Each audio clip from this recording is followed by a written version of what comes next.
주님의 은혜가 함께 하시기를 축복합니다. 오늘 제자가 되라 시리즈로 우리가 지금 살피고 있는데 38번째 시간입니다. 그 산상수훈을 쭉 우리가 살펴보고 지난 주까지 이제 마태복음 6장을 살폈는데요. 사실 오늘 설교는 마태복음 6장과 쭉 연결이 되어집니다. 그래서 이제 연결해서 살펴보려고 합니다. 첫째, 하나님 나라와 그의 의를 구하는 삶. 마태복음 6장 33절에 이렇게 말하죠. 같이 읽어볼까요? 그런즉 너희는 먼저 그의 나라와 의를 구하라. 그리하면 이 모든 것을 너희에게 더하시리라. 여기 그런즉은 앞구절을 받는다라고 했죠. 그러니까 앞에 있는 마태복음 6장 전체를 받는 말씀이다. 그래서 그걸 세 가지로 제가 요약해 설명했죠. 하나님 앞에서 살고, 그러니까 하나님 앞에서 산다는 말은 코람데오의 삶을 얘기해요. 제가 그 학생들에게 이렇게 물어봤어요. 우리 학교 아이들에게. 학교에 선생님 한 분을 지칭하면서 선생님이 앞에 매번 있다면 어떻게 살 거야? 그랬더니 잘 살아야죠. 이런. 하나님 앞에 산다는 말은 그런 의미를 얘기해요. 제가 어느 날 슬그머니 여러분 집에 방문해서 가만히 제가 가서 식탁에 앉아 있다면 어떻게 하실 거예요? 네, 그 얘기 했더니 아침에 그 일부 예배 우리 정은 자매가 신음을 내면서 절대 안 된다고 이렇게 그러던데, 사실 우리가 주님 앞에서 사는 거죠. 코람데오의 삶, 리프네 야훼라는 말, 하나님 앞에서 사는 거죠. 구제, 금식, 기도, 하나님 앞에서 하는 거다. 예배, 찬양, 하나님 앞에서. 그러면 진지해지겠죠. 우리 삶이 진지해질 거예요. 굉장하게 하나님 앞에서. 이것이 우리의 신앙이다. 그리고 두 번째는 하나님을 가장 소중하게 가치 있게, 생명이시기 때문에. 그 다음에 세 번째는 하나님이 우리 아버지시기 때문에 신뢰하는 삶을 사는 것. 이런 삶이 될 때에 이제 그 다음에 우리가 먼저 그의 나라와 의를 구하라, 이 삶이 가능하다 그랬죠. 여기 구하라는 말과 먼저의 의미는, 구하라는 말은 삶 전체로 추구하라는 말이고요, 먼저라는 말은 가장 우선되는 기준으로 두라, 그 말입니다. 많은 사람들이 신앙생활을 하면서 예수 믿으니까 나는 괜찮아 이렇게 말하는데, 사실 예수 믿는다는 말은 우리의 삶의 주도권이 완전히 바뀌는 거거든요. 제가 그 인격체 되신 주님을 만나기 전에는 부모님의 보내심을 받아 교회를 이제 모태신앙이었으니까 다녔죠. 근데 이제 그런 생각을 많이 가졌던 것 같아요. 제가 나름대로 인생의 계획을 딱 세우고 주님은 돕는 수단으로 저를. 근데 예수님을 만나고 인격체 된 주님을 알면서 성경 공부를 하다 보니까 하나님이 우주를 창조하셨잖아요. 그리고 역사가 뭐죠? 주님으로 말미암고 주님이 주관하시고 주께로 돌아간다. 로마서 11장 36절에. 그러면 역사의 주인이 하나님이고 우주 만물을 창조하셨고 나를 하나님의 형상으로 하나님이 창조하셨다면 내가 이 땅에서 어떻게 사는 게 옳을까? 이 생각을 했던 것 같아요. 근데 그 생각해 보니까 내 마음대로 살면 안 되겠다. 그러면 내 인생이 어떻게 되느냐? 지난주에 제가 이 부분을 좀 나눴죠. 삶 전체가 하나님의 나라와 하나님의 백성으로서 내 삶을 조정해 사는 것이 옳구나. 하나님의 뜻을 따라, 목적을 따라 하나님과 함께하는 삶이 필요하구나. 이걸 깨달았어요. 그래서 제가 세웠던 계획 다 무효화시키고요, 다시 하나님의 뜻이 뭔지 찾았거든요. 그래서 저는 제가 나름대로 세운 계획은 직장인으로서 그냥 이렇게 살려는 계획을 가졌다면 제가 목회자가 될 줄은 상상도 못했습니다. 하나님의 인도하심을 따라 삶을 조정하고 나오니까 여기까지 온 거죠. 많은 사람들이 자기가 살아갈 인생의 계획을 세우고 그런 다음에 하나님은 내 살아갈 인생을 돕는 수단으로 여기고, 신앙은 이렇게 옵션으로 여기는 경우가 허다하죠. 근데 그거 아니라는 말이에요. 지금 너희는 먼저 그의 나라와 의를 구하라. 그 말은 너희가 살아가야 될 삶의 우선순위는 하나님 나라고, 하나님 백성으로서 하나님과 인격적 교제 안에서 하나님 백성으로서 삶을 살아가는 것이 너희가 변화되어야 될 우선순위야, 그 얘기입니다. 그래서 여기에는 두 가지 의미가 있는데 그 중에 하나가 뭐예요? 삶의 중심을 생존에 대한 염려나 물질적 축적에서 하나님의 통치로 옮겨가는 일이 일어나야 된다는 거예요. 하나님의 통치로. 하나님 나라의 생존으로, 백성으로서, 그러니까 하나님을 수단으로 여기는 삶이 아니죠. 하나님을 수단으로 여기는 삶이 아니에요. 그러니까 생존에 대한 염려, 물질적 축적, 먹거리를 위해 살아가는 삶이 아니고, 그렇죠? 생존을 위해 살아가는 삶이 아니라 하나님의 나라와 하나님의 영광을 위해 살아가는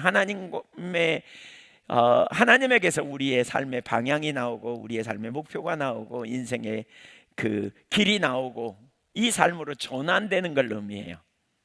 이걸 얘기해요. 그리고 두 번째로는 뭐냐면, 그러니까 그 하나님 백성으로서 내 뜻이 내려지고 하나님의 뜻을 따라 최우선순위로 우리의 삶을 조정해 가는 거죠. 그러니까 하나님 나라는 하나님의 통치를 의미한다 그랬잖아요. 근데 그 통치 안에 있는 자로서 당연히 살아가야 될 삶을 사는 거죠.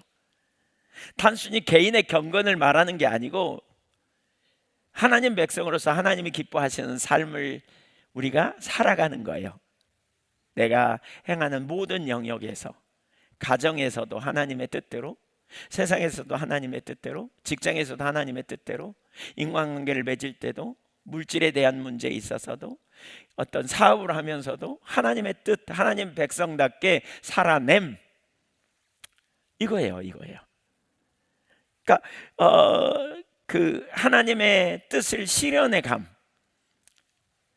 때로는 그게 이제 한 단계 더 확장될 수도 있어요. 그게 어디로 가냐면 하나님이 하나님의 나라를 이루기 위해 독생자를 보내셨고 예수님이 하나님의 나라를 이루기 위해 이 땅에 오셨다면 그 뜻에 함께 하도록 동역자로 우리를 부르셔서 주님의 마음이 있는 곳에 우리의 마음이 가고 주님의 뜻이 있는 곳에 우리의 뜻이 가서 같이 섬기는, 여기까지 확장됨을 의미해요. 우리 자신을 넘어서서 하나님 나라를 구하는 사람으로 부름받은 자라는 의식까지 가는, 하나님 나라의 확장을 위해 쓰임받는 백성으로 부름받은, 하나님 나라의 증인으로 살아가도록 부름받았다, 여기까지 확장되는 거죠. 여기까지. 그러니까 내 유익, 내 명예, 내 기쁨 이런 삶이 아니라 기본적으로 그런 거예요. 여러분 안 믿는 사람들이 하나님을 봐요? 하나님 알아요? 몰라요. 어떻게 그러면 하나님을 알 수 있냐면 우리가, 예수 믿는 우리가 구원받고 생명을 얻고 우리가 하나님의 성품을 담고 이러면서 우리를 통해서 하나님의 나라가, 하나님의 성품이 드러나고 나타남을 통해서 하나님 나라가 넓혀지는 거죠. 보세요. 우리가 살아가는 세상에서 잘 살기가 어려워요. 왜냐하면 악이 있기 때문에 그래요. 악이 있다 보니까 인간이 타락해가지고 악이 있어요. 하나님은 선하시잖아요. 근데 선하신 하나님을 우리가 닮고 하나님의 형상으로 창조됐기 때문에 본래는 선했는데 타락하면서 악하게 됐단 말이에요. 그러다 보니까 세상이 이기적이고 자기중심적이에요. 그래서 자꾸 끌어모으고 자기 미래를 자기가 책임져야 되고 이러다 보니까 남의 것도 뺏고 훔치기도 하고 그냥 남이 먹든 말든 어쨌든 나는 먹고 살아야 되겠고 이런 자리로 자꾸 가게 되면서 이렇게 문제가 많이 생기는 거죠. 그러다 보니까 힘없고 약한 자는 못 먹고 살고 또 어려움 당하기도 하고 억울한 일을 경험하고 막 이런 일들이 일어나는, 이게 세상의 구조가 이렇게 바뀌어 버렸어요. 그러니까 이걸 바꾸기 위해서 뭘 세워요? 법을 세우죠. 법. 그러면 법을 세우면 이 법에 이렇게 접촉되지 않고 잘 살아가면 좋은데 이걸 자꾸 또 악하기 때문에 그걸 빠져나가는 걸 또 찾아내. 그래가지고 또 하니까 법을 더 만들죠. 예를 들면 사회복지법 같은데 소외되고 가난하고 어려운 사람들 돕기 위해 사회복지법을 만든단 말이에요.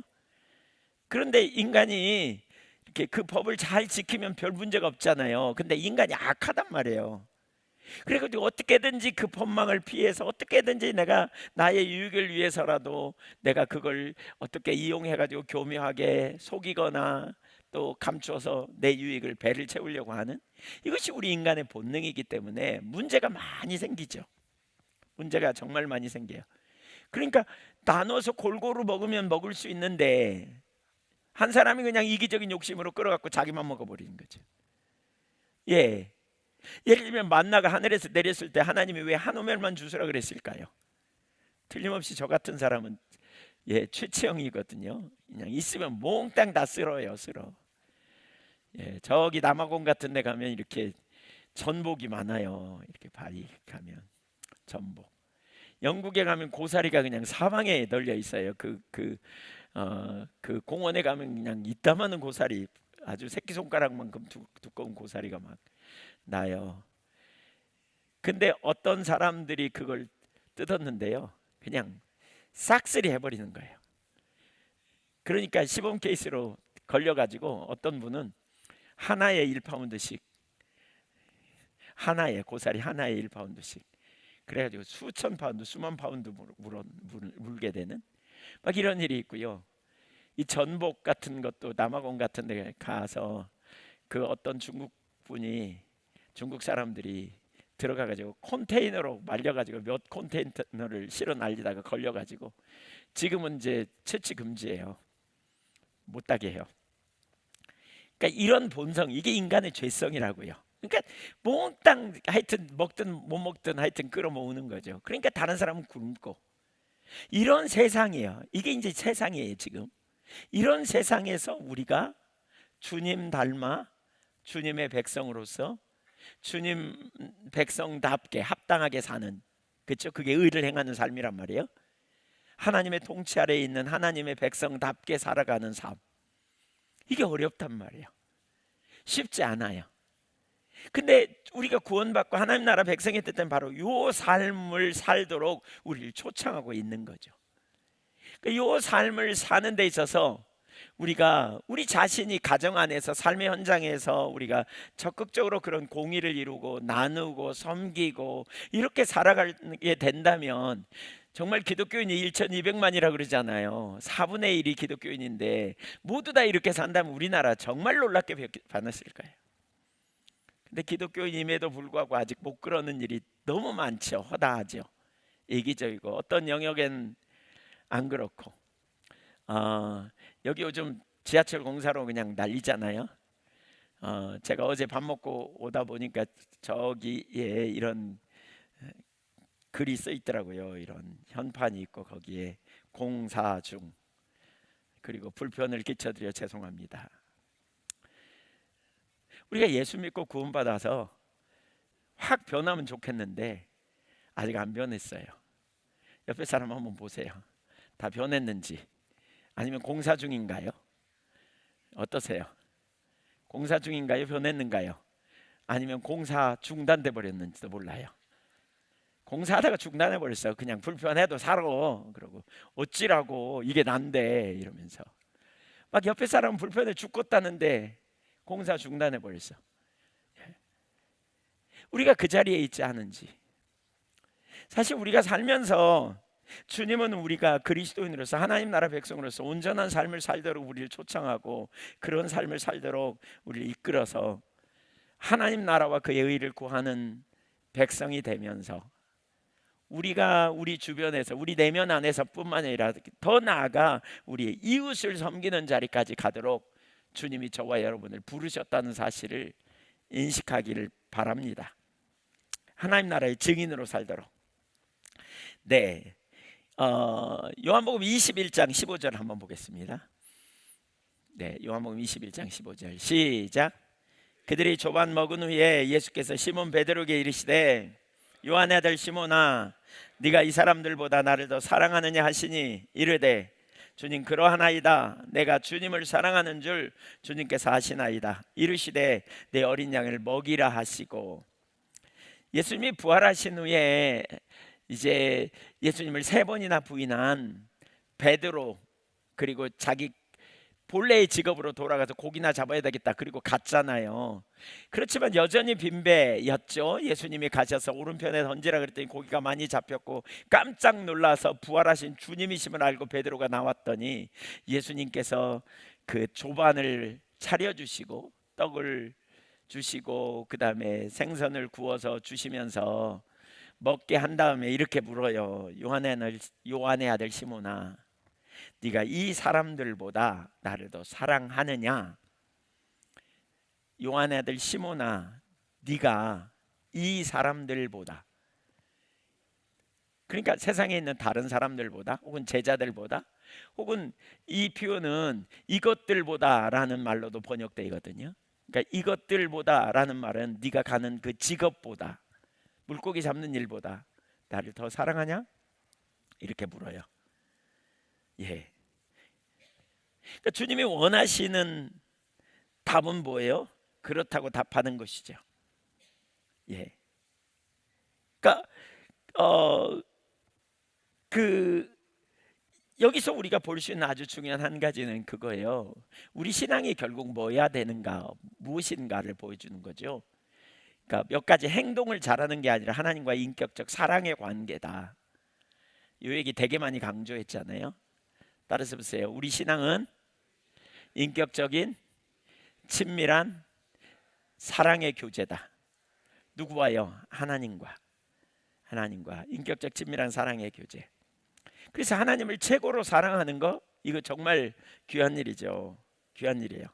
그러면 주님이 야, 너 잘했구나 이렇게 말하면 좋을 것 같아요. 그래? 너 이제 계속 나를 사랑해야 돼? 이렇게 말하고 끝나도 뭐 별 이렇게 손색이 없을 것 같잖아요. 근데 그 다음에 뭐라 그러는지 보세요. 15절 거기 하반부에 보면 뭐라 그러느냐, 내 양을 먹이라 이렇게 말합니다. 내 양을 먹이라. 여러분, 주님의 의도가 뭔지 여기 보이세요? 너 나 사랑하냐? 됐어. 그럼 됐어. 이렇게 말하는 데서 끝나는 게 아니라 그 다음에 뭐라 그러냐면, 내가 너에게 기대하는 바는 네가 나를 사랑한다면 내 양을 먹여, 이렇게 말합니다. 주님은 궁극적으로 주님과의 온전한 관계 가운데 있는 당신의 제자에게 그 목적과 의도가 어디에 있냐면, 하나님을 사랑하는 것처럼, 주님을 사랑하는 것처럼, 그리고 그 사랑으로 주님이 사랑하는 사람을 사랑하라고, 섬기라고, 돌보라고 초대하는 겁니다. 우리가 주님을 사랑한다면 주님의 목적에 우리의 삶을 들여 헌신하는 자리까지 나오도록 초청하고 계심을 읽어내야 합니다. 하나님이 기뻐하시는 일을 위해 우리 삶을 드리는, 이게 사명이에요. 사명. 그러니까 주님과의 온전한 관계성에 있는 사람은 이 사명의식을 갖는 겁니다. 모든 삶의 자리에서 우리가 사명의식을 갖는 거예요. 그 사명이 뭐라고요? 하나님의 나라와 그의 의를 이루는 사명이 우리 가운데 주어졌다는 거예요. 여러분, 사명 그러면 내가 무엇을 할까? 여기에 우리의 초점이 있잖아요. 내가 뭘 할까요? 근데 그러면서 우리는 이렇게 묻는 이면에는 뭐냐, 하나님의 일은 목회나 선교나 뭐 선교사로 가는 것이나 특별한 어떤 주님의 일과 연관된 것만 생각하기가 되게 쉬워요. 근데 우리가 이전에 많이 살폈지만 이원론에, 오래전부터 기독교가 왜곡된 한 가지는 이원론에 빠진 것 때문에 그랬다 그랬잖아요. 이원론. 무슨 이원론이요? 그러니까 성속을 나눠 갖고 주님의 일은 거룩한 거, 영적인 거 거룩한 거, 세상적인 일은 속된 거, 그렇게 나눠 버렸다고요. 중세 기독교가 그랬단 말이에요. 예, 수도원에 들어가는 거, 수도사, 수녀원, 뭐 이런 성직자, 이런 거는 거룩한 직종이고, 나머지는 속된 일이고, 먹고 살기 위해서 소위 밥벌이로 하는 일이고, 낮은 것처럼 이렇게 계급화하는 이런 일을 저질렀다면, 마틴 루터를 통해서 만인 제사장설이 나오면서 모든 우리가 하는 모든 일이 주님 앞에 그 속되거나 거룩한 게 아니라 모든 일이 다 거룩하고 거룩할 수 있고 모든 일이 속될 수도 있다. 이렇게 우리가 이해할 수 있는 거죠. 예를 들어 제가 자주 우리 나눴지만 우리가 그 하나님은 우리를 먹이시잖아요. 맛있는 식사를 우리가 하게 되면서 기도하죠. 하나님 맛있는 식사를 주셔서 감사합니다 그러잖아요. 일용할 양식 주셔서. 하나님이 주셨습니까? 밥하는 분이 했습니까? 농사짓는 분이 했습니까? 어떻습니까 여러분? 하나님 주신 거 맞아요? 그렇다면 밥하는 분은 뭐예요? 농사짓는 분은 뭐예요? 하나님이 우리를 주시는데 농사짓는 분을 통해, 유통하는 분을 통해, 밥 짓는 분을 통해 우리 입에 들어오게 하신 거예요. 그런 의미에서 본다면 농사짓는 분, 유통하는 분, 밥 짓는 분은 동역자죠. 하나님과 하나님과 자기의 직업이 하나님과 동역하는 것으로 여겨질 때 거룩한 거죠. 그때 상황이 달라요. 그게 다 성직이에요. 그게 다 거룩한 직업이 되는 거예요. 그 이전에는 뭘로? 밥벌이로. 그러니까 두 부류로 나눠요. 대부분의 사람들은 밥벌이로 여기고 밥벌이를 위해서 그 일을 한다면, 우리 그리스도인은 우리가 하는 모든 일이 나쁜 일 아니라면 그 모든 일이 하나님과 동역하는 일로서 하나님이 행하시는 일에 함께하는 일임을 우리가 기억하고 이 일을 감당해내는 거죠. 그래서 내가 무엇을 할까를 찾는 것이 아니라 하나님이 나를 두신 지금 이 자리에서 내가 하나님이 나에게 뭘 원하실까, 이걸 묻고 그 통치에 순종하며 살아가는 것, 그 자체가 곧 우리의 사명이라고 할 수 있어요. 내가 있는 그 자리에서 하나님의 나라 통치 안에 들어가고 하나님과의 관계 안에서 하나님 백성으로서 하나님과 온전한 관계성 가운데 하나님 백성으로서의 살아가는 삶의 도리를 하는 거죠. 그 일을 행하는 거예요. 아까 앞에서 나눴지만 밥벌이로 그 일을 하는 사람과 그 하나님과 동역자로서 그 일을 하는 사람과는 근본적으로 다르지 않아요. 우린 직업을 통해서 우리의 그 먹거리의 문제, 가정의 필요를 채우는 일을 하잖아요. 근데 그 초점이 어디 있느냐는 거죠. 돈에 초점이 있다면 어떻게 해요? 돈에 초점이 있다면 우리 인간적인 방법을 막 쓰겠죠. 비정상적인 방법 잘 모르죠. 예를 들면 농사 짓는 분이 자기 먹거리는 농약 전혀 안 쳐가지고 구멍 숭숭 뚫린 거 먹고, 물론 이제 잘 안 팔리니까 그러겠지만, 파는 거는 농약 몽땅 뿌려서 성장 촉진제 뭐 이런 거 막 넣어가지고 막 잘 키워서 어찌 됐건 그것이 건강에 좋든 나쁘든 농약 검사 안 할 테니까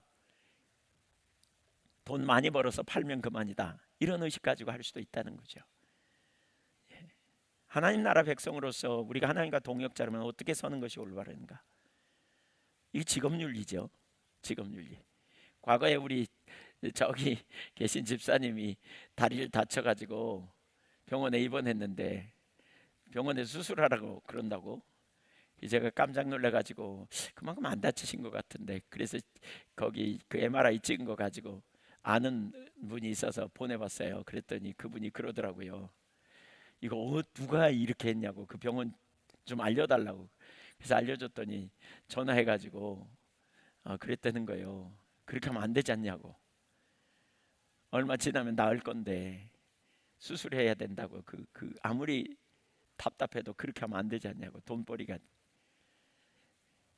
여러분, 밥벌이로 하면요, 우리 생각할 수 없는 일도 저지르게 되는 이런 인생, 이런 세상 속에서 우리가 살고 있잖아요. 근데 그리스도인은 그렇게 살면 안 된다는 거죠. 사명의식으로 지금 그 얘기하는 겁니다. 어떻게 하는지. 여러분, 직업과 장소를 초월한 부르심을 따라 이렇게 하나님의 나라와 영광을 위해 살아가는 사람들이 되게 많아요. 사명은 목회나 선교에 국한되지 않아요. 여러분, 성경에 나오는 요셉 보세요. 요셉이 목회했습니까? 선교했습니까? 아닙니다. 위대한 하나님의 사람이잖아요. 어떻게 그가 쓰임 받았습니까? 그 시대의 가난을 구제하기 위해서 하나님이 그를 들어 쓰심으로 그를 통해서 얼마나 많은 사람이 가난으로부터, 그 궁핍으로부터 해결을 경험했습니까? 다윗은 어떻습니까? 그는 왕이었습니다. 그는 정치하는 사람이었습니다. 그는 군인이었습니다. 그를 통해 나라가 안정을 찾고 그를 통해 정치를 잘 하니까 수많은 사람들이 평화로운 세상을 누릴 수 있었던 것은 그가 하나님을 경외하는 사람으로서 이러한 일을 감당했던 것을 우리가 볼 수 있습니다. 진짜 많은 사람들이 그 자리에 서죠. 율보포스 이야기도 너무 잘 아시잖아요. 노예 해방에 선구했었던 율보포스. 그는 정치가로서 노예 해방이 하나님의 뜻을 이루는, 하나님의 나라와 그의 의를 실현하는 일이라는 사실을 깨달았을 때 그의 일생 전부를 들여 자기가 가진 권력과 자기가 가진 위치에서 그 일을 감당함을 통해서 놀라운 일을, 인류에 큰 공헌을 한, 하나님 나라의 놀라운 일을 이룬 믿음의 사람 아닙니까? 제가 과거에 수술 받으려고 병원에 이렇게 갔는데 수술대에 딱 있는데 저를 이렇게 데리고 가는 그 간호사가 제가 보니까 진짜 그런 선교적 사명을 가진 사람이더라고요. 다 들어갔는데 저를 위해 기도해 주겠다 그래서 기도해 달라 그랬더니 얼마나 절박하게, 그리고 정말 절실하게 하나님 앞에 진짜 진심을 담아서 기도하는지를 제가 들었어요.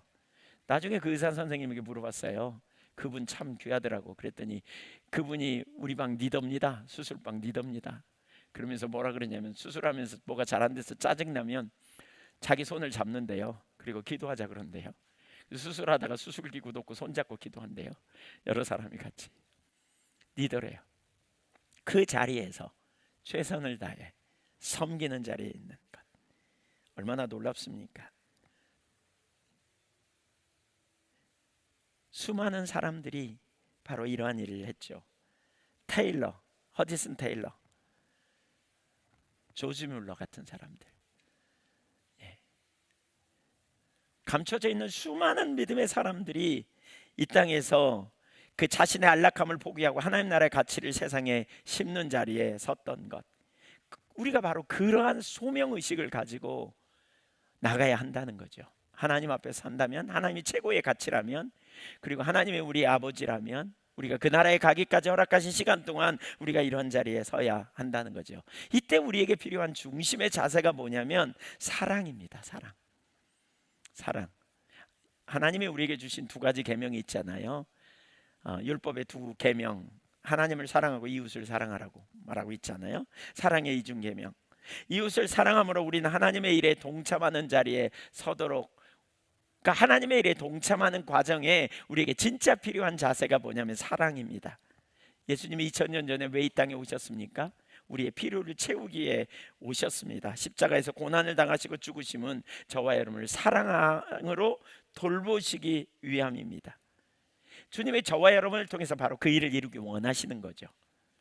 그러니까 우리가 하나님 나라와 그의 의를 위하여 하나님과 동역자로서 우리가 살아갈 때 정말 이 땅에 많은 사람들을 섬기고 돌보고 우리가 하나님 나라와 하나님 나라를 실현하는 직장이나 삶의 현장에서 이 일을 하기 위해서 무엇보다 중요한 것은 사랑이 핵심적인 가치라고 말할 수 있겠죠. 예수님이 베드로에게 그랬잖아요. 내 양을 돌보라, 먹이라, 치라. 여러분, 먹이고 치고 이거 다 뭐예요? 헌신과 희생이 필요하고요.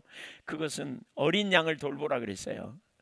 적극적으로 섬김과 돌봄을 통해서 자라나는 이 일을 위해 우리가 필요하다는 거예요. 우리가 어린아이가 태어나갖고 자라기까지 얼마나 많은 손이 필요합니까? 그대로 내버리면 죽잖아요.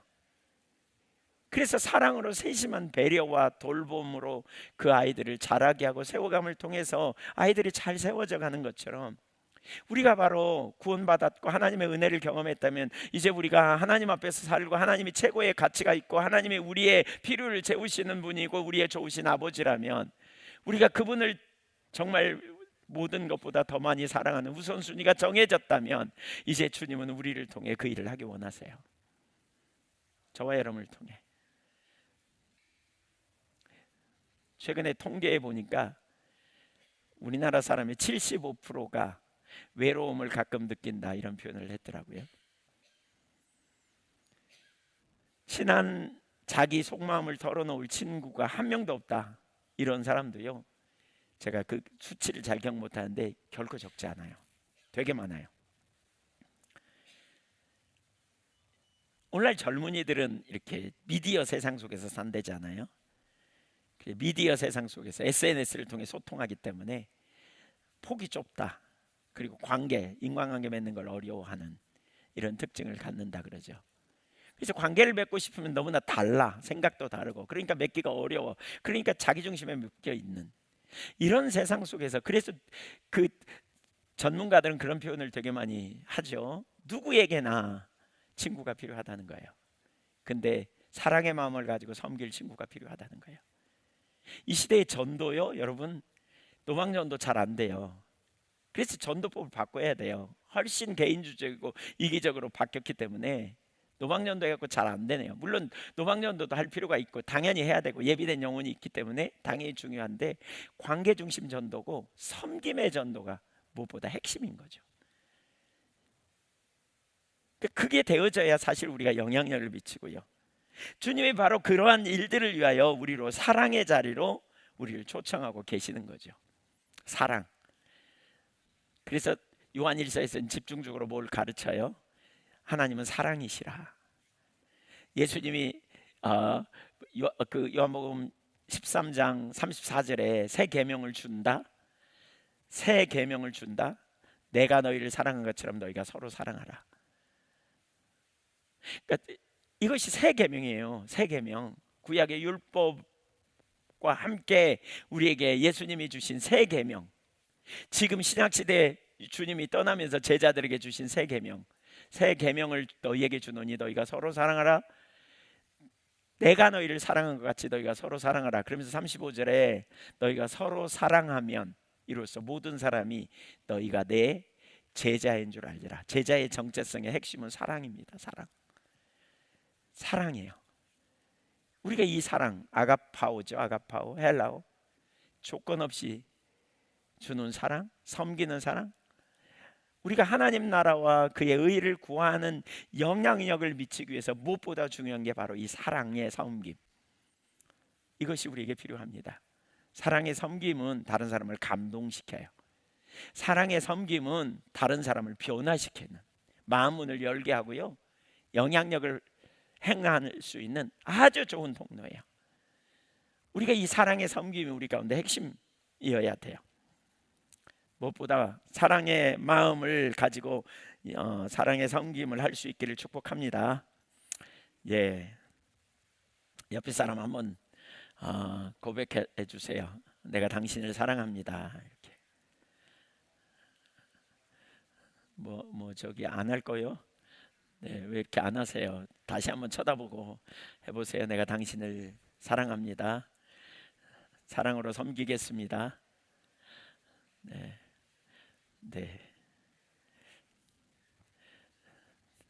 옆으로 좀 간 얘기지만 우리 금요일 날 우리 저기 하나님께서 이제 과거에는 많이 했는데 잘 못했어요. 근데 갑자기 기도하는데 그런 마음을 강하게 주셔서 서로 부정적인 생각, 이렇게 관계가 좀 이렇게 원활하지 않은 거, 또 판단하는 마음, 또 부정적인 마음, 이런 거 있으면, 섭섭한 마음 이런 거 있으면 하나님 앞에 회개하라고. 그래서 회개하고 하나 되기를 되게 힘쓰라고. 지난 금요일 날 밤엔 특별히 되게 많이 감동. 토요일 날 중보기도 시간에도 그런 것들이 되게 많이 나와서요, 그 부분을 나눴어요. 금요일 날. 그리고는 앞에 다 나오게 했어요. 나온 다음에 뭐 했냐면 섭섭한 사람 찾아가서 미안하다고 사과하도록. 네, 섭섭한 마음 품어서 미안하다고, 예, 자기 잘못한 것만 나누라고 이렇게. 그러면서 하고, 그렇지 않으면 서로 축복하자고, 허그하면서 우리 축복하자고. 내가 당신 축복합니다. 이런 거 하자고 나오라 그랬거든요. 근데 제가 여기 앞에 서가지고 깜짝 놀란 게 있어요. 뭐냐면요, 그 우리 장로님들, 권사님들 좀 되면 다 좀 마음이 넓어갖고 이렇게 좀 하셔야 되거든요. 근데 여기 가운데 학생들이 있었고 여기 한 무리 여기 한 무리가 있었는데, 여기서 일이 넘어가는 분 거의 못 봤고요, 여기서 일이 넘어가는 분 거의 못 봤어요. 그냥 몸을 꼬면서 어색해가지고 웃고, 그냥 누가 오면 축복합니다 이러고 그냥, 예, 그러고 마는. 그래서 앞으로 많이 연습해야 되겠다. 내가 이렇게 예배 마치면 다 문 걸어 잠그고 나가지 못하게 나가고 10사람씩 포옹도 하고 축복합니다 이렇게 하면 어떨까, 뭐 이런 생각. 어떻게 생각하세요? 네, 별로 반응이 썰렁하시는군요. 벌써 기도하면 도망가야지 이런 생각 가지시는 거 아니에요? 네. 제자의 특징이라니까요, 사랑하는 것. 여러분, 이게 제자의 특징이에요. 주님이 주신 우리에게 계명, 새 계명.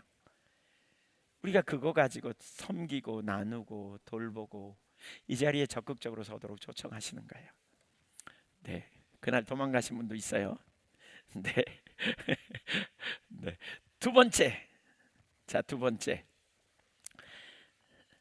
사명의 장애물, 사랑을 가로막는 비판.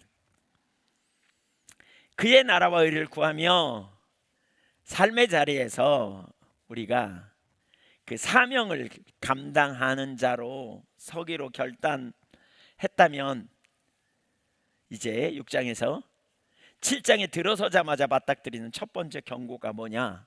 비판하지 말라는 말씀입니다. 이것은 우리가 다른 사람을 사랑하는 자리로 가는 것을 가로막는 최대의 적 중에 하나가 바로 이 부분이기 때문입니다. 그러니까 7장 1절에 비판을 받지 아니하려거든 비판하지 말라 그랬어요. 비판해서는 안 된다는 거죠. 왜 비판해서 안 되는가? 세 가지를 보려고 하는데, 첫째, 비판의 본질이 뭔지 안다면 우리가 비판하는 일 그만둬야 돼요. 비판의 본질이 뭐냐? 우리가 심판주의 자리에 앉는 행위입니다. 심판주의 자리에. 여기 비판하다라는 헬라어 크리노는 사사로이 정죄하거나 헐뜯는 것을 가르치지만, 성경에서는 이 단어가 재판관이 판결하고 선고하는 사법적 의미로 사용된 단어예요. 그래서 주님은 다른 사람들의 허물을 보고 마치 자신이 재판관인 것처럼 함부로 정죄하고 심판하는 일 해서는 안 돼라고 말하는 거죠. 왜냐하면 판단하는 고유의 권한은 하나님에게만 있어요. 우리는 하나님께 통치를 받는 자이지 남을 통치하고 심판하는 자가 되어서는 안 된다는 거예요. 그러므로 우리가 비판하는 순간 우리는 하나님의 동역자로서 서는 게 아니고 스스로 하나님이 되려는 자리, 그리고 하나님의 자리를 빼앗는 자리에 자기가 앉아버리는 오류를 범하고 있기 때문에 그런 거예요. 아담이 선악과를 따먹은 다음에 변화가 뭐죠? 눈이 밝아졌다 그랬잖아요. 선악을 아는 일에 우리 중 하나처럼 되었다 그랬죠. 그러니까 하나님처럼 인간이 판단하는 자리에 서려고 하는 본능이 아담적 본성이에요. 그래서 우리가 예수 믿기 전에 그런 자리에 있었다면, 예수 믿은 이후에 우리가 피조물임에 불과하고 우리가 주님의 은혜로 구원받았다는 사실을 깨닫는다면, 우리는 누군가를 함부로 판단하고 비판하는 자리에 서는 것이야말로 합당하지 않다는 걸 인정하고 서야 한다는 것이죠. 두 번째, 비판해서는 안 되는 이유, 돌봄의 대상을 정죄의 대상으로 전락시키기 때문에 그렇다는 거예요. 예수님과 동역자로서의 사역은 본질적으로 사랑의 섬김, 돌봄입니다. 하지만 비판이 들어오는 순간 섬김의 대상인 이웃을 왜곡되게 이해합니다.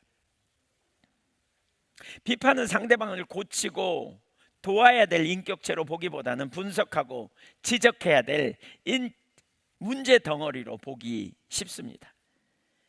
그래서 주님은 내 양을 먹이라 하셨지 내 양을 평가하라 하지 않으셨다는 사실을 우리가 기억해야 돼요. 비판은 긍휼의 마음을 마비시켜버려요, 우리 마음에. 그러니까 우리가 그 제자로서 사명을 가지고 나갈 때 이웃의 아픔에 공감하는 자리에 서야 하는데, 비판하기 시작하면 그들의 잘못을 찾아내는 영적 감시자로 서기가 쉽다는 거죠. 정말 그들과 공감하고 그들의 마음을 알아주고 그러면서 섬김과 돌봄의 자리로 나가야 되는데, 비판하기 시작하면 함께 하지 못할 사람, 혹은 내가 함께 하기보다 판단하고 정죄하는 자리로 나가려는 경향이 훨씬 강해진다는 거죠. 그래서 비판하지 말라고 할 때 우리가 반드시 염두에 두어야 될 사실이 있다니까요. 앞에서 나눴지만 이 세상에 악이 만연되어 있기 때문에 수많은 사람들이 그렇게 내내 살아왔고 그렇게 행했기 때문에 어떤 영역에서 보면 아직 안 변한 거예요. 공사 중이라니까요. 공사 중. 어떤 시점이 되면 변할 가능성이 있는데 아직 안 변했다, 이런 시각으로 봐야 되죠. 왜? 너무나 익숙하게 자기 중심적이고 이기적인 모습 속에서 살고 있잖아요. 너무나 쉽게. 제가 최근에 지난 주간에 되게 힘들었습니다. 요즘 되게 잘 살았거든요. 요즘 잘 살았어요. 올해 들어서 잘 살았어요. 저 잘 산 것 같아요. 항상 주님 앞에서 겸손하고 은혜를 구하고 잘 살았던 것 같아요. 근데 지난 주간에 되게 힘들더라고요. 정혜원 교육을 받는 세미나에 참석하는 시간이었는데 힘들더라고요. 그렇게. 그러고 오는데 왜 힘들었는지 모르겠어요. 마음이 막 낙심도 되고 그냥 막 마음이 그냥 불편하고 뭐가 불편하지? 그래서 수요일 집에 와가지고 제가 늦게 와가지고 제 아내한테 왜 이렇게 불편한지 모르겠다 그랬더니 왜 그러냐고 그래서 모르겠다고. 그날 저녁에 자면서 금요일 날까지 이렇게 목요일 날까지 생각해 보니까요. 제가 왜 불편했는지 알았어요. 리얼하게 표현하면 잘난 체 좀 하려고 하다가 안 알아주니까 마음이 낙심됐더라고요.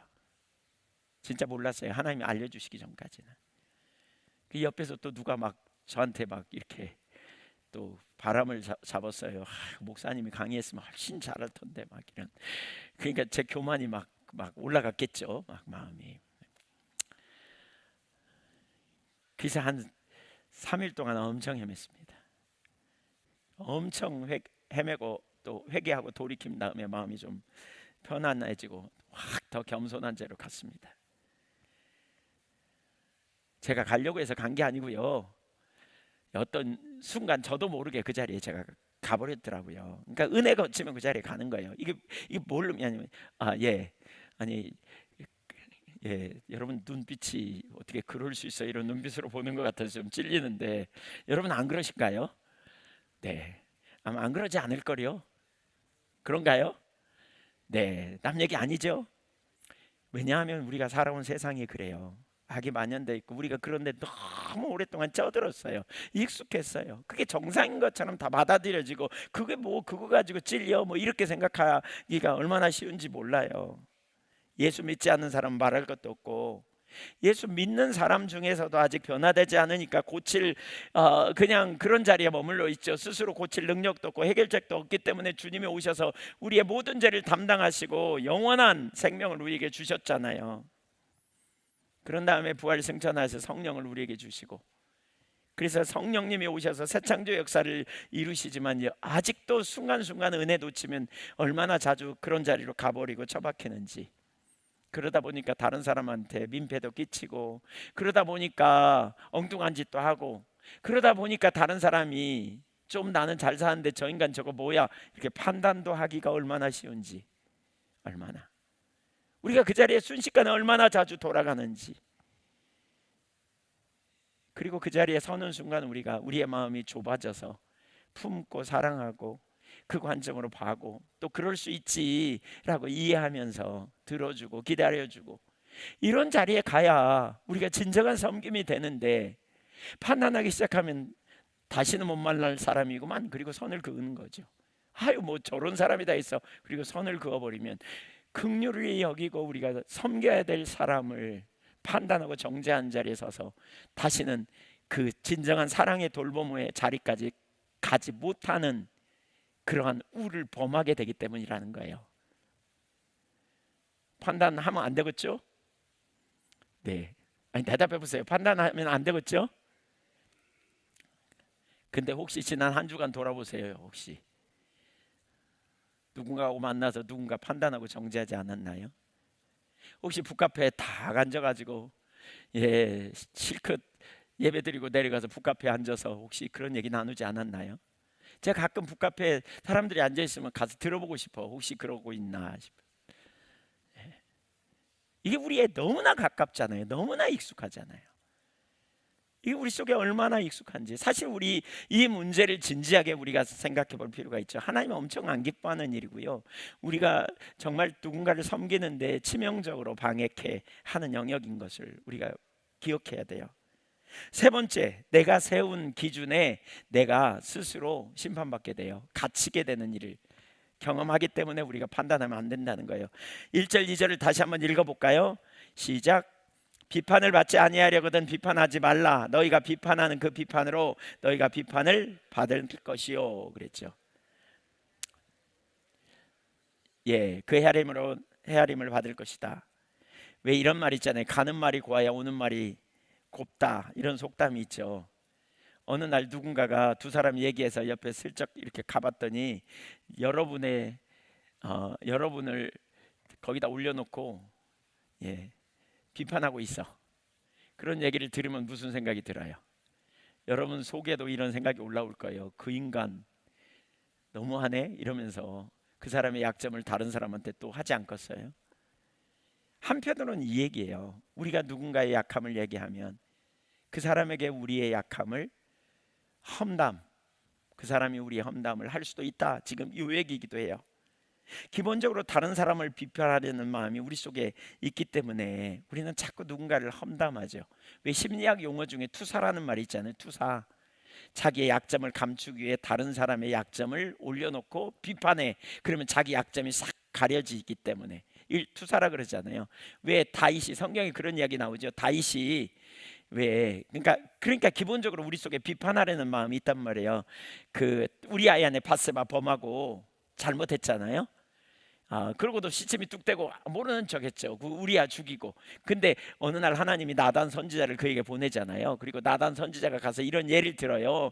왕이시여 이 나라에 이런 일이 있습니다. 뭡니까? 그랬더니 글쎄 어떤 사람이 양 한 마리가 있는데 딸처럼 키우는데 옆에 누가 부잣집에 그 집은 양도 염소도 되게 많은데 손님이 오니까 글쎄 그 집에 그 딸처럼 키우는 그걸 잡아다가 손님 대접해 버렸습니다. 이렇게 말하니까 다윗이 성질을 버럭버럭 내면서 그가 누구냐 내가 용서하지 않으리라 이렇게 말하죠. 이런 게 투사입니다. 자기의 잘못은 가리면서 그런 것들에 대하여 오히려 성질 내 가지고 자기는 괜찮은 사람으로 포장하는. 주님 뭐라 그래요? 나단 선지자가 뭐라 그래요? 당신이 바로 그 사람입니다. 그러면서 죄를 지적하죠.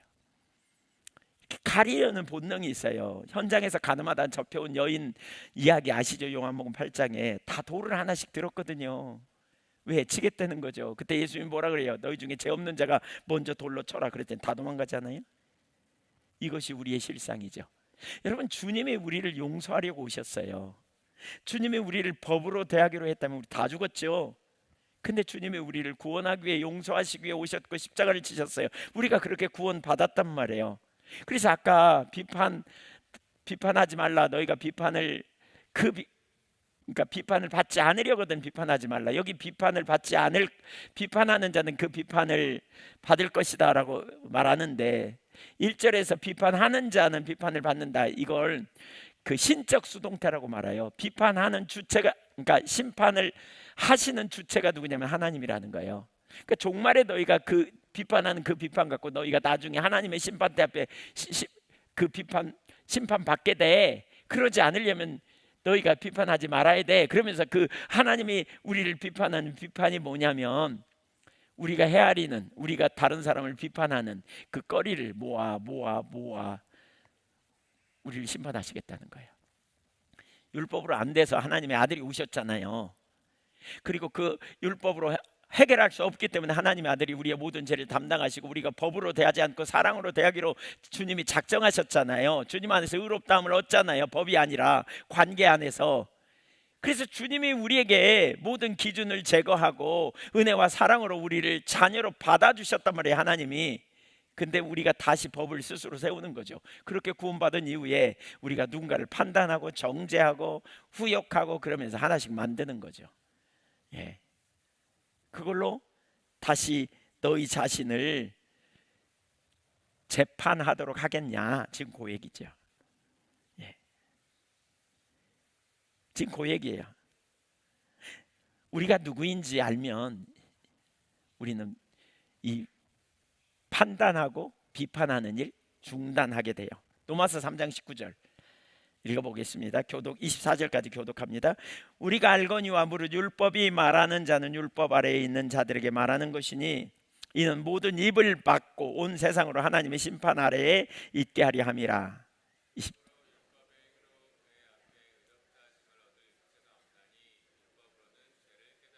이제는 율법에 하나님의 한 의가 나타났으니 율법과 선지자들에게 증거를 받은 것이라.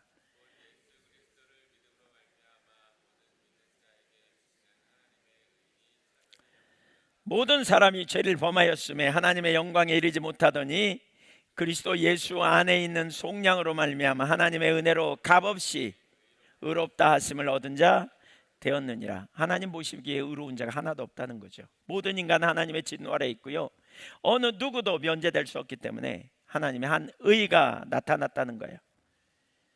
모든 사람이 죄를 범했다니까요. 우리 눈으로 볼 때는 깨끗하지만 하나님이 현미경보다 더 밝은 눈으로 우리를 바라볼 때 우리가 얼마나 심각한 죄인지, 얼마나 끔찍한 죄인지 알 수 있다는 거예요. 그래서 하나님의 아들 예수 그리스도가 오셨어요. 그리고 우리가 진짜 죄인 줄 안다면, 그 은혜로 구원받음을 안다면 우리는 이제 다른 사람을 판단하는 거 그만두는 거예요. 그 판단으로 주님이 나를 판단하기로 작정하면 우리는 정말 아무도 살아남을 인생이 없기 때문에, 그래서 하나님의 아들이 오셨어요. 그렇다면 내가 다시 판단하면 하나님의 십자가, 그러니까 아들 독생자 예수 그리스도의 십자가의 공로를 내가 스스로 무력화시키는 것이나 똑같은 거죠. 그렇죠? 요한복음 3장 17절 보실래요?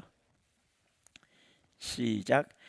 하나님이 그 아들을 세상에 보내신 것은 세상을 심판하려 하심이 아니요 저로 말미암아 세상이 구원을 받게 하려 하십니다. 하나님의 아들이 이 땅에 오신 것은 처음 오신 것은 세상을 판단하려고 온 게 아니라는 거예요. 사람들 앞에 세워놓고 넌 이게 잘못됐고 이게 잘못됐고 이거 잘못됐고 이렇게 하려고 온 게 아니라는 거예요. 왜요? 왜 이렇게 하려고 오지 않았어요? 이렇게 하면 하나님의 기준에 합당한 사람 한 명도 없기 때문에 전부 가락이에요. 전부 탈락이에요. 그래서 지옥에 가는, 지금 그 얘기하는 거예요. 그래서 하나님의 아들이 우리를 구원하기 위해 살리게 오셨고 우리가 그 은혜로 구원받은 인생이에요. 그 은혜로 우리가 하나님의 자녀가 된 거예요. 주님이 이 땅에 오셔서 죄 많은 사람들을 정죄하고 심판하지 않고 친구가 되셨고 구원하셨어요. 그러면서 주님이 우리에게 주신 계명이 그거예요. 요한복음 13장 34절 다시 읽어볼까요? 같이 시작. 새 계명을 너희에게 주노니 서로 사랑하라. 잠깐만요.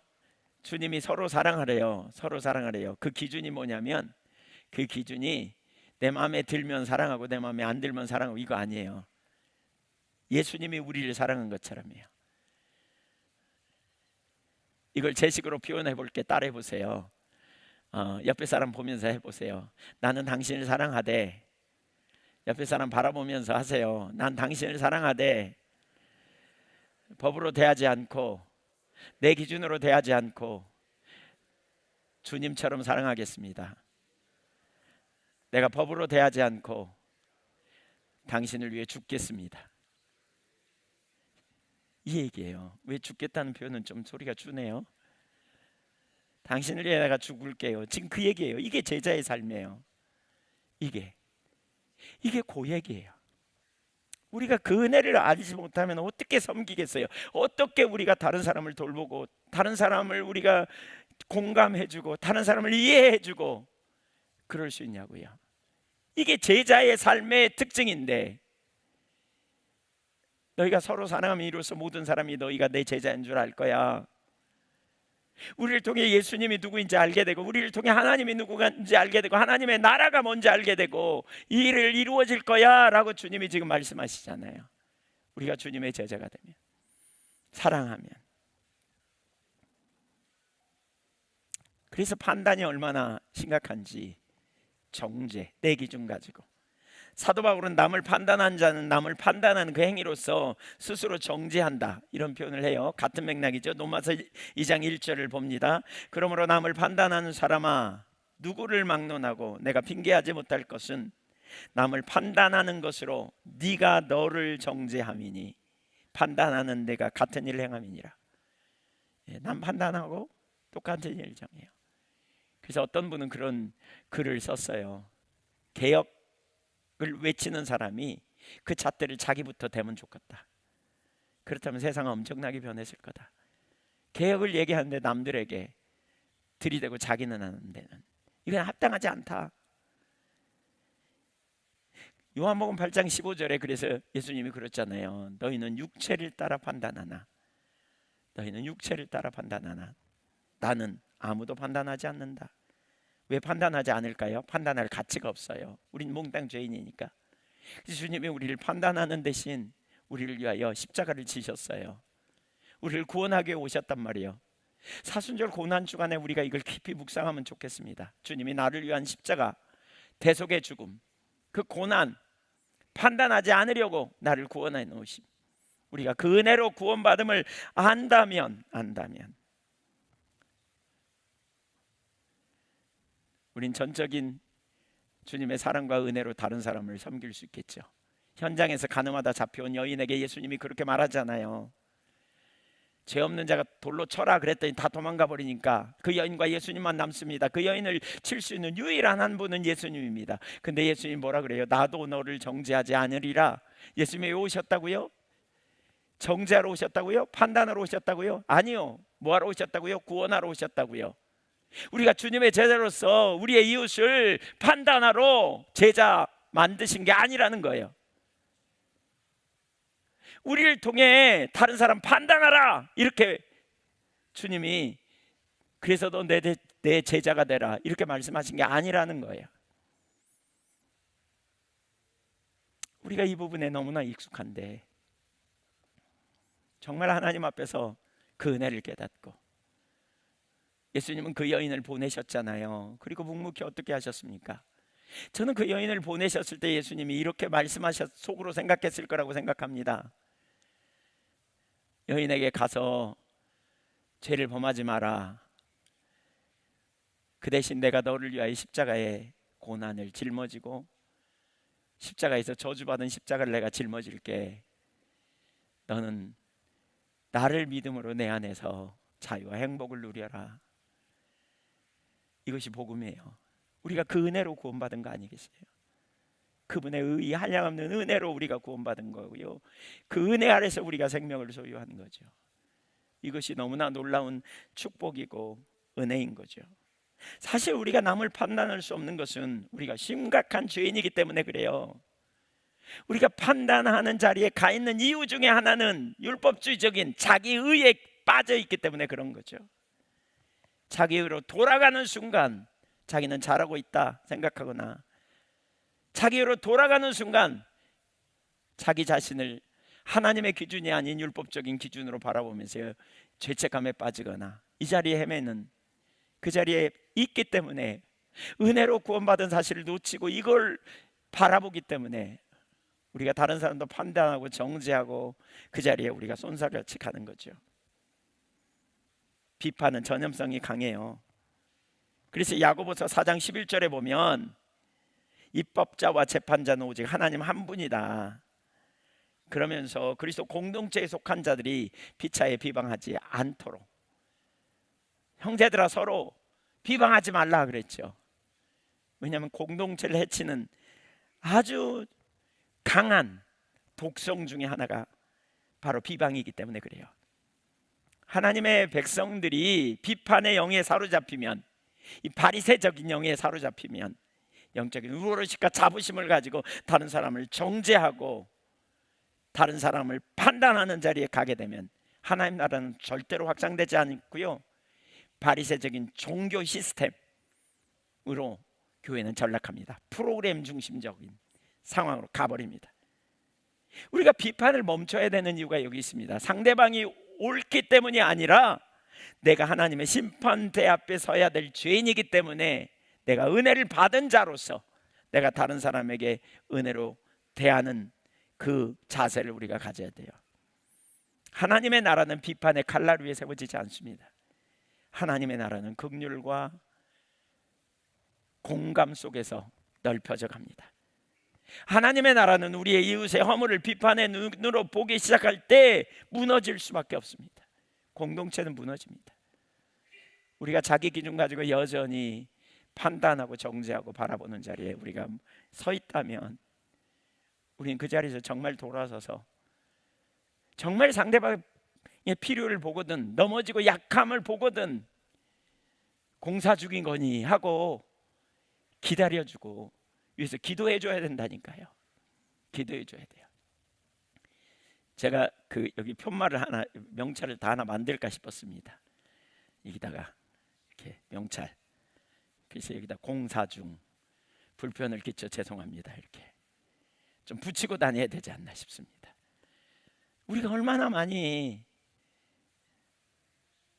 정말 문제를 끼치고 어려움을 주고 또 혼돈케 하고 또 우리가 얼마나 자주 그러는지 자기의에 충만해 가지고 맨날 부딪히죠. 맨날 이렇게 되면 맨날 부딪혀요.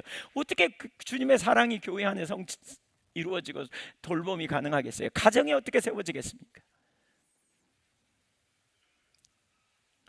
복음 안에서 승리하십시다. 내가 죄인임을 기억하고 은혜를 구원받은 자임을 크게 이번 우리 고난 주간에 좀 발견하면 좋겠어요. 그 내가 얼마나 크고 놀라운지 이걸 깨달았으면 좋겠어요. 그리 진정한 섬김, 헌신의 자리로. 세 번째, 내 눈에 들보를 먼저 보라. 첫째, 비정상적인 시력이 있어요. 여기 3절 4절 보세요. 비정상적인 시력. 남의 티는 보고 자신의 들보는 못 보는 모순에 빠지지 말라는 거예요. 어찌하여 형제의 눈 속에 있는 티는 보고 내 눈 속에 있는 들보는 깨닫지 못하느냐. 보라, 내 눈 속에 들보가 있는데 어찌하여 형제에게 말하기를 나로 내 눈 속에 있는 티를 빼게 하라 하겠느냐. 비판은 시력의 문제다. 지금 얘기합니다. 비판은 관점의 문제라는 겁니다. 다시 말하면 비판은 이 관점의 문제라는 거예요. 주님은 형제의 눈 속에 티를 빼라고 하기 전에 내 눈 속에 들보를 먼저 빼라. 지금 그 얘기 하잖아요. 그 얘기. 그러니까 그 자기 눈이 들보가 있으면 잘 보일 리가 없죠. 들보가 뭔지 아시죠? 집 옛날에 초가집 이렇게 한옥 지을 때 그 석가래를 얹는 게 들보잖아요. 중간에 이렇게 크게 걸치는 기둥이죠. 옆으로 눕는 기둥. 큰 이게 들보죠. 그거 무너지면 뭐 그렇잖아요. 어마어마한 큰 게 우리 눈에 들어와 있다. 근데 남의 눈에 티를 보고, 이 말은 뭐예요? 내 문제는 엄청 큰데 남의 눈에 남에게 조그마한 결점을 빼라 이렇게 말하느냐 이 표현하죠. 근데 여기서 눈의 문제예요. 눈. 왜 그걸 눈이라고 표현했을까요? 보는 시각과 관련돼 있다니까요. 여러분, 저는 이걸 이렇게 이해할 수 있다고 생각해요. 여기 외식하는 자여라는 표현을 쓰고 있거든요. 5절에 보면, 그러니까 그 외식하는 자여라는 표현을 쓰고 있죠. 이렇게 마태복음에 외식하는 자여라는 표현이 많이 나오는데 특별히 6장에 3번 나오고요. 그 다음에 여기 7장에 5절에서 외식하는 자여라는 표현이 나옵니다. 외식하는 게 뭐와 관련이 있냐면 6장에서 이미 우리가 살폈어요. 그게 뭐냐면 본질이 없이 의식으로만 하는 거죠. 그러니까 가면을 쓰고 사람 앞에서 배우처럼 행동하는 것, 이걸 외식이라 그래요. 그러니까 하나님 앞에서 하는 게 아니고 그냥 사람 앞에서 눈가림만 하려고, 하나님을 의식하지 않고, 하나님이 다 아시는데 보시는데 이거 의식하지 않고 사람 보이려고 하는 행동, 이걸 외식이라고 말하는 거예요. 그러니까 겉과 속이 다른 거죠. 하나님은 다 아시는데 모르고 이렇게 행하는 걸 외식이라고 말해요.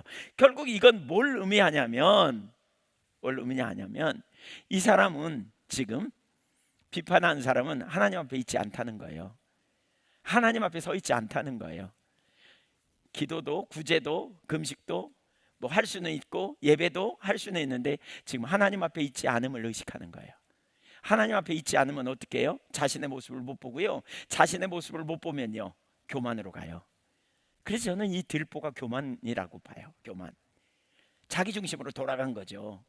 해답이 내게 있는 것처럼, 사람의 변화가 내 능력에 있는 것처럼 자기를 의존하는 거죠. 자기 힘과 자기 능력으로 어떻게 바꿔볼까, 어떻게 변화시켜볼까, 이런 자리에 서는 육체를 의지하는 삶이고요. 육체를 의지하는 삶으로 돌아가는 순간 우리는 내 안에 능력이 있다고 생각해서 내가 잘하면 우월의식, 못하면 죄책감, 실패감에 빠지거든요. 열등의식에 빠지고요.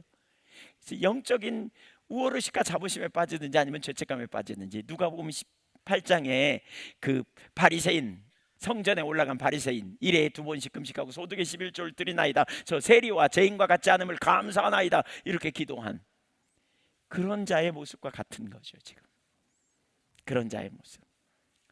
여러분, 교만이 우리 눈에 들어가면 반드시 육신을 의지하기 때문에, 바꿔 말하면 복음의 눈이 사라지기 때문에 육신의 눈으로 보면 판단하기 시작해요. 우리가 복음의 눈으로 보면 어떻게 보여요?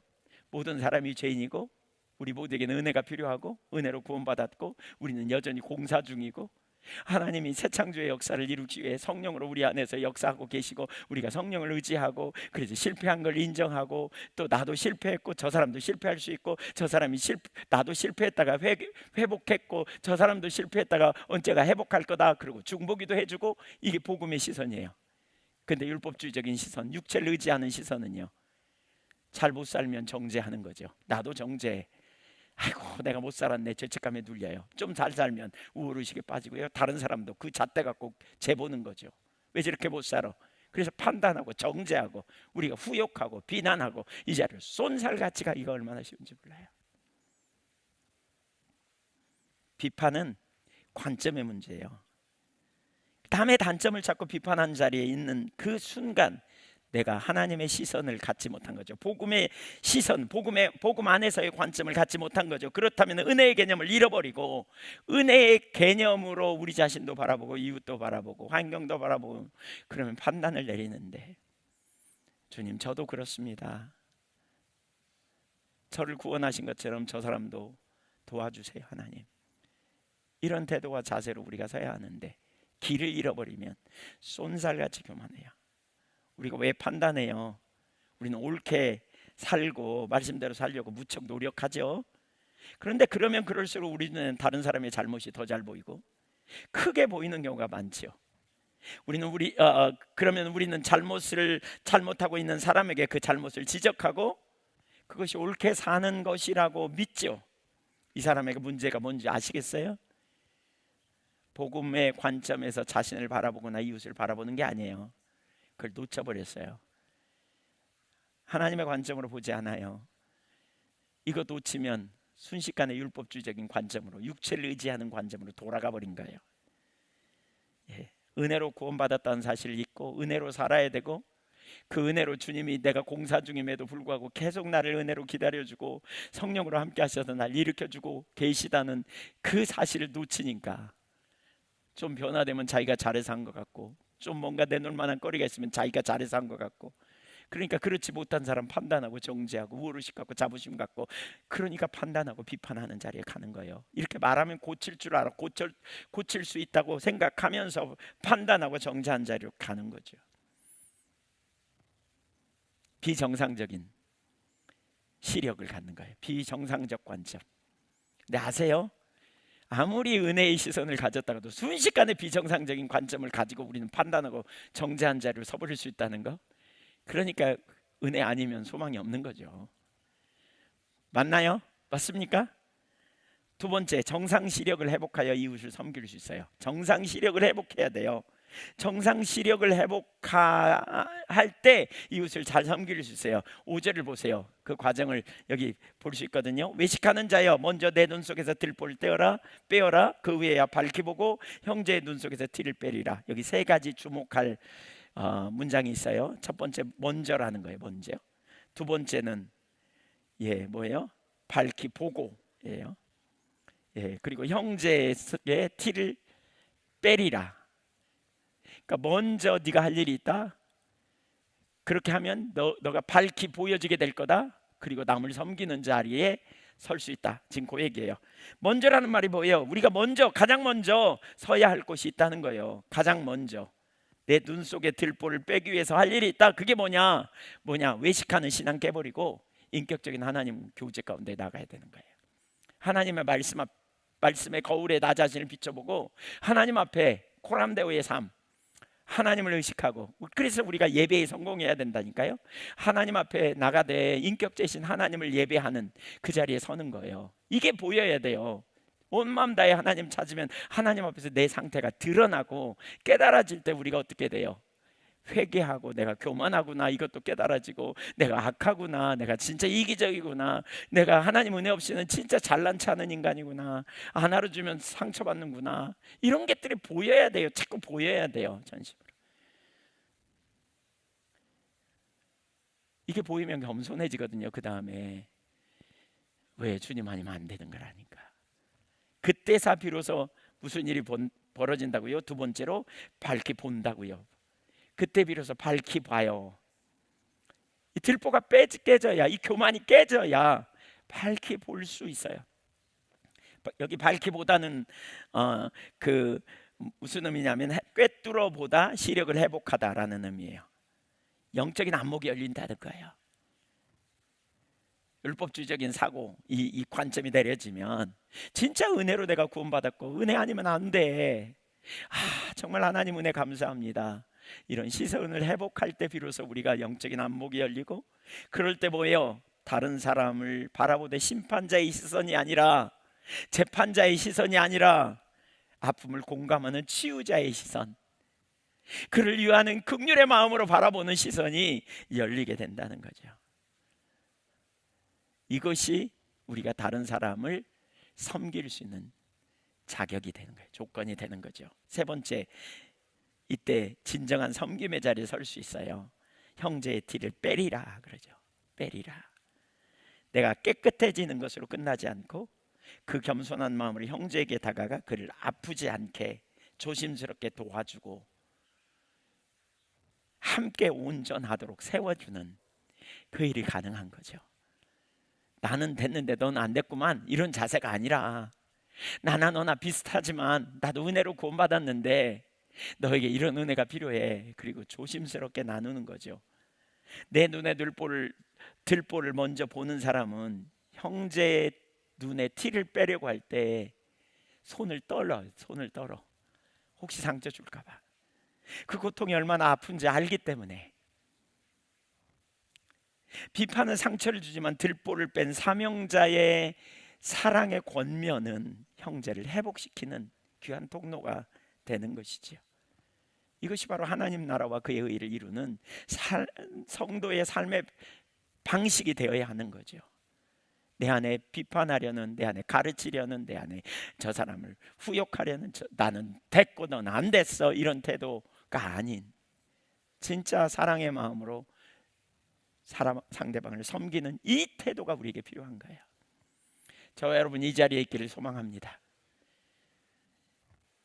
이 네 번째 시간이 없어서 못 살피겠는데 간단히 언급만 하면 6절인데요. 거룩한 것을 개에게 주지 말며 너희 신주를 돼지 앞에 던지지 말라. 그들이 그것을 발로 밟아 돌이켜 너희를 찢어 상하게 할까 염려하라. 그러니까 이웃사랑하기 때문에 비판하지 말라, 이렇게 판단하지 말라, 그러니까 무비판정 수용을 생각할 수 있는데 그거 아니라는 거죠. 거룩한 것을 개에게 주지 말라 이렇게 말하는데 이 말은 영적 소경이 되라 그 말이 아닙니다. 그러니까 비판하지 말라, 판단하지 말라 그 말은 영적 소경이 되라 그 말이 아니고요. 오히려 내 눈에 들보를 뺀 다음에 진정으로 뭐가 거룩한지 이걸 분별하는 시각을 갖는 자리로 나오라, 그 얘기입니다. 우리가 전해야 될 복음의 가치, 우리가 가진 하나님 나라의 그 능력, 이걸 진짜 들보를 빼야 이게 보이는 거죠.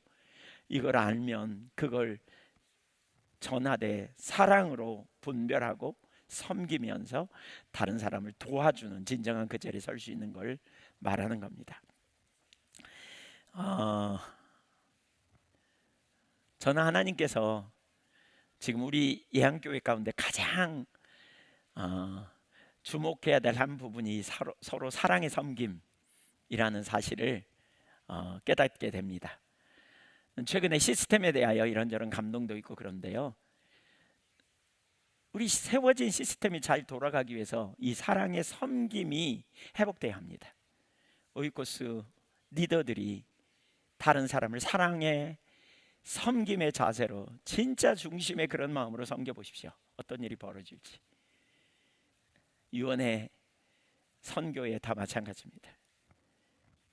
그러니까 남의 티를 지적하기 전에 하나님과 친밀한 교제 가운데 우리 자신을 보고 들보를 제거하고 그리고 거룩한 가치를 분별하여 지키는 지혜를 가지고 나아가되 우리가 공감하고 섬기는 그 자리에 서게 된다면 진짜 많은 사람들이 위로받고 참된 평강과 소망을 가지고 살아가게 될 거라고 믿습니다. 무엇보다 지금 시대에 정말 외롭고 어렵고 힘든 시대에 정말 하나님의 나라와 하나님의 백성들이 어떻게 살아야 되는지, 무엇보다 우리가 제자로서 살아가는데 서로 사랑하며 하나님 나라를 넓히고 선교적 삶을 살아가는 가장 밑바탕 핵심적인 가치가 바로 이 부분이라는 거죠. 사랑함. 우리가 선교적 삶을 살아갈 때 하나님께서 이 모든 것을 너희에게 더하시리라 그랬잖아요. 생존에 필요한 모든 것, 사역에 필요한 모든 것, 심지어 우리가 사랑으로 섬기기로 작정하면 하나님이 그 모든 필요도 하나님이 채워주실 것을 우리는 믿음으로 확신하며 이렇게 섬기며 나갔으면 좋겠습니다. 빌리 그레함 목사님의 사모님 루스벨 그레함이 소천했는데 그 본인이 소천하기 전에 자기 묘비에다 이렇게 써달라고 그랬대요. 한번 올려줘 보세요. 뭐라고? 예, 그 그림이 있으면 참 좋은데 이 보세요. End of construction. Thank you for your patience. 뭐예요? 공사 끝. 그동안 참아주셔서 감사합니다. 이렇게 묘비에, 실제로 묘비에 있대요. 제가 그 그림을 봤거든요. 이거, 예, 여러분 찾아보면 금방 이거 나와요. 공사가 끝났어 이제. 예, 그동안 참아주셔서 감사합니다. 이 뭔 얘기예요? 일생 동안 공사했다는 거예요. 일생 동안. 우리가 왜 판단하면 안 되는지 아시겠죠? 일생 동안 우리 모두는 공사를 하고 있고요. 계속. 그래서 공사 중이니까 주변에 불편함을 줘요. 가족에게도, 아내에게도, 남편에게도, 부모님에게도, 자녀들에게도, 그 옆에 지체들 가운데도 불편함을 줘요. 좀 빨리 좀 완전하면 좋겠는데 왜 저런 사람이 내 옆에 있어가지고 이런 판단, 우리 불평 그만하자고요. 우리 하나님께서 저와 여러분에게 잘 섬기라고, 하나님께서 우리에게 함께 사랑을 하며 살라고 우리에게 주셨다, 이렇게 생각하고 믿으세요? 근데 그거 여러분 믿으세요? 함께 잘 살라 이렇게 붙여주셨다고 믿으세요? 재수 없어서 온 건가요? 오다 가다가? 아닙니다. 주님이 주셨습니다. 주님의 교회 가운데 가장 먼저 회복돼야 될 영역이 이런 영역이 아닌가 싶습니다. 정말 우리가 사랑으로 섬기고 돌보고 하나 되고 연합하고 이 자리에 먼저 서는 것이 하나님 나라 그의 의를 구하는 공동체 가운데 이루어져야 될 일이라고 여겨지고요.